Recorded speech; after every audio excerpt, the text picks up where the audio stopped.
God sabbat alle sammen. Kan jeg sige I alle sammen igen? Lad os begynde med en bøn. Kære himmelske Fader, jeg takker dig så meget, for at vi kan komme her sammen i det hus og tilbede dig på den hellige dag, sabbaten. Jeg beder dig, at du velsigner den tid, som vi har her sammen, at du velsigner os, og Gud, at det bliver ikke min ord, men din. Hjælp alle sammen at forstå det ord, som jeg vil gerne tale til dem her i dag, og være med os nu, så vi gør. I Jesu navn. Amen. Bibelen siger os, at Gud skabte mennesket i sit billede. Vi læser i 1. Mosebog, 1. kapitel, vers 27. I Guds billede skabte han det, som mand og kvinde skabte han dem. Og Gud så alt, hvad han har gjort, og se, det var såre godt.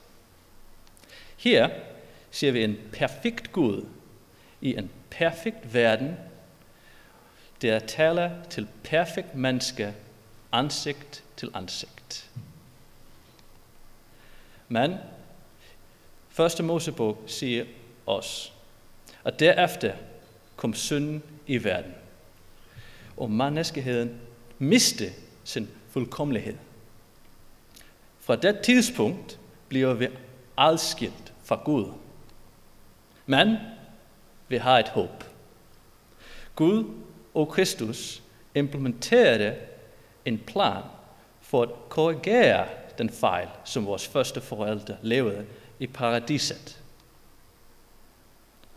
Så i Åbenbaringsbog, kapitel 21 og 22, kan vi igen sige, en perfekt Gud i en perfekt verden taler til perfekt folk, ansigt til ansigt. Så spørgsmålet er, hvad var for den plan, som Gud implementerer for at bringe os tilbage til en perfekt tilstand? Bibelen siger os, den vej og Gud er i helligdom. Hvem er så stor Gud og vores Gud? Og det er lidt anderledes i den danske, men her har vi det fra grundteksten. Gud pålægte Mose at bygge en helligdom, så han kunne fortsætte med at bo midt i blandt os, på trods af vores ufuldkommelighed, og vise os, hvordan vi kan blive genforenet med ham igen, ligesom vi kan sige her. Vejen igennem helligdommen er opdelt i 7 trin.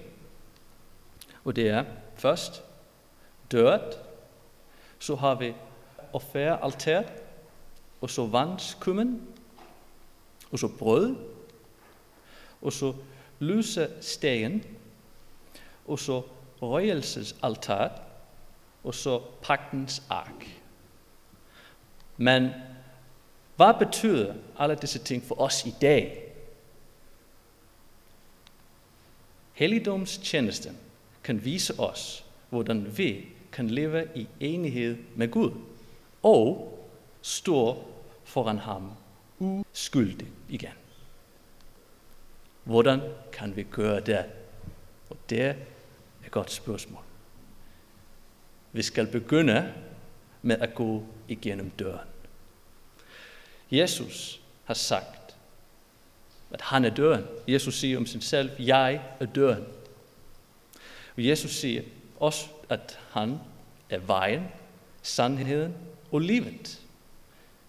Der kommer ingen til faderen uden ved mig, siger Jesus. Og der er ikke frelse i nogen andre, bare i Jesus. Det siger Bibelen om Jesus. Men hvad er Jesus for dig? Hvad er Jesus for dig? Jesus er den ene vej til frelses, til fuldkommeligheden og til fred. Han kan fjerne din sorg og din synde og give dig en tilfredsstillende liv igen. Hvordan kan Jesus gøre det? Med sit offer. Johannes Døber siger om Jesus: Se det Guds lam, som bærer verdens synder.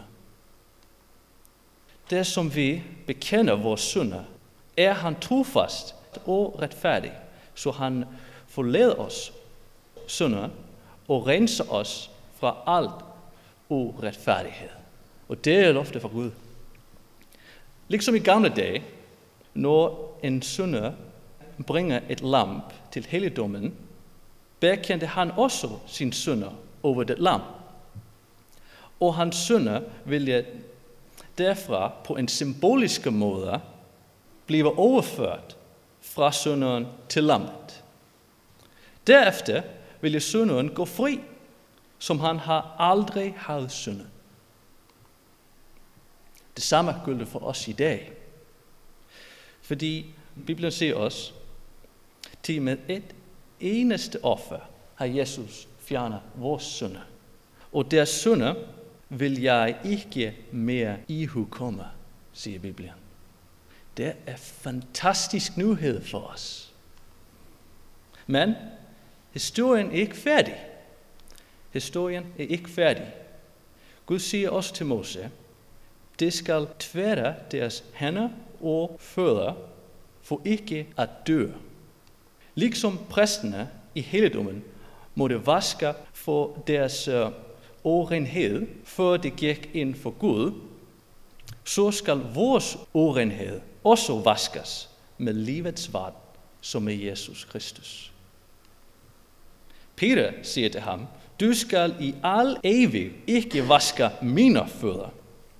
Men Jesus siger til ham, det som jeg ikke vasker dig, har du ikke lov sammen med mig. Hvis vi ikke er villige til at ydmyge os selv og tilgive Kristus i vores hjerter, kan han ikke arbejde med os. Han kan ikke hellige vores karakter og på den måde gøre os ren. Men hvis vi er villige til at lade ham komme ind, kan jeg vidne om, venner, at det bliver den bedste beslutning i dit liv. Jesus ønsker det mere end nogen andet. Bibelen siger også, se, jeg står for døren og banker. Jesus vil gerne komme ind i dit liv. Og nu, hvordan tøffer du? Stå op, lad dig døbes, og dine synder aftvære, i det du påkalder hans navn. Så, efter at have modtaget tilgivelse for vores synder og acceptere Kristus i vores hjerter, kan vi nu komme ind for Guds tron. Og liksom der var 2 stabler af brød i den jordiske helligdom, sådan er 2 troner i den himmelske helligdom. Bibelen siger også, at Jesus er vores øverste præst, og at Jesus har taget sæde på højre siden af Guds trone. Jesus siger også om sig selv, jeg er det levende brød, som kom ned fra himlen. Jesus forlod sin tron i himlen og kom til jorden for at give os liv. Hvordan modtager vi dette liv? Liksom vi må spise brød for at gøre det til en del af os, for at have liv her på jorden, så må vi gøre Kristus til en del af os, for at have liv i himlen. Det kan vi gøre med at tilbede tid med ham. Så spørgsmålet er, Hvordan kan vi tilbringe tid med Kristus? Svaret står lige foran tronen. I Salmernes bog kan vi læse, det ord er en lygte for mine fødder, et lys på min sti. Jesus siger også, at jeg er verdens lys. Den, som følger mig, skal ikke vandre i mørket, men have livets lys. Så ved at læse Bibelen kan vi følge i Krists fodspor, når vi lever vores liv. Lære at kende Kristus på en personlig måde. Og også finde forsikring om frelse og evigt liv. Bibelen siger, I ransager skriftene, fordi I mener i dem at have evigt liv, og det er dem, som vidner om mig. Så kommer vi til røgelsesalteret. Dette er for mig den største symbol, som vi finder i helligdomstjenesten, fordi det er her, vi igen kan blive forliget med Gud. Røgelsesalteret repræsenterer vores bønner. Det er ved bøn, at vi kommer foran Gud og modtager tilgivelse for vores synder og får styrken til at leve et nyt liv i Jesus Kristus. Og den sidste punkt, Bibelen siger, og Guds temple i himlen bliver åbnet, og hans pagtsark kom til syne i hans tempel. Hvad betyder det for os? Gud siger, til dette er den pagt, som jeg vil opbringe med Israels hus efter det dag, siger Herren. Jeg vil give min love i deres sind, og jeg vil indskrive dem i deres hjerte. Og jeg vil være deres Gud, og de skulle være mit folk. Dette er Guds plan og Guds arbejde, så du er ikke alene, så lad dig ikke hindres. Til Gud er den, som virker i eder, både at vilje og at virke efter sit velbehag. Det er Guds arbejde. Så I må blive regnet, I må blive Guds barn, og det er det bedste, I må blive himmelens lys her i verden. Er det ikke fantastisk nyhed, venner? Det er det, som Gud vil gøre i dit liv. Den vej, o Gud, er i helligdommen. Hvem er en så stor Gud som vores Gud? Det er den plan, som Gud har lagt for os. Og vi kan sige, det korset. Han tilbyder at udføre arbejden i dig. Alt, hvad du skal gøre, er at lade ham komme ind i dit liv. Hvis du stadigvæk ikke har sluppet ham helt ind, opfordrer jeg dig at gøre det nu, fordi vi ved, at denne invitation ikke er åben for evigt. Og det er godt for os at forstå. Ellen White skriver i sin bog Early Writings, derefter så jeg Jesus afslægte sin præstlige klædedragt og iføre sig sin mest kongelige klæde. Det sidste tår for synderen var blevet udgivet. Den sidste advarelse var blevet givet. Mens Jesus er desperat efter at redde dig, kan han ikke tvinge dig til at modtage den gratiske gave. Du er nødt til at acceptere det selv. Spørg ham nu, når vi beder, så vil han komme ind i dit liv og give dig fred. Lad os bede.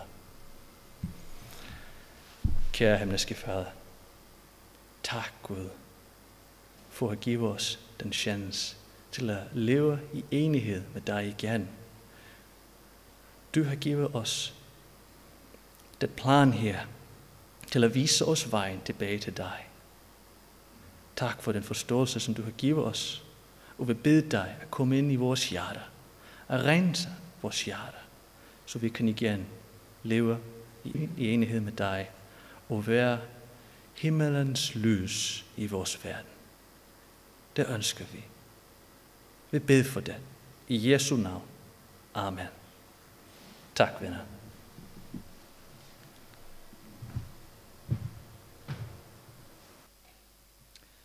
Herren velsigne dig og bevare dig.